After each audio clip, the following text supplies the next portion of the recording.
Welcome to the Slop Farm. Enjoy the video.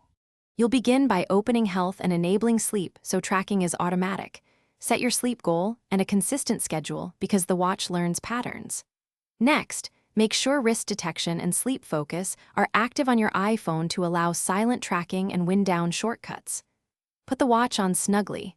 Loose sensors drop data quality. Once done, confirm battery is above 30% so tracking won't stop midnight. And start your wind down routine to cue automatic sleep mode. You need to let the watch use motion and heart rate to estimate sleep stages. These sensors explain why deep versus light sleep is reported. Once asleep, sleep mode reduces screen interruptions.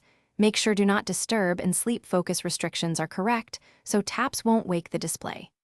If you want a gentle exit, enable haptic wake up or a silent alarm. Otherwise, the iPhone alarm will handle louder alerts. These choices shape accuracy and how you wake in the morning. In the morning, open health to review sleep duration, time in bed, and sleep stages so you can adjust habits. Trends over weeks matter more than single nights.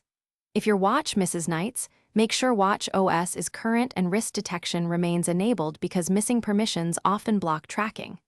If problems persist, restart the watch, repair if necessary, and resync health data. This often clears sensor glitches. One troubleshooting tip: check that low power mode isn't active. Thanks for watching. Consider subscribing if we helped you today.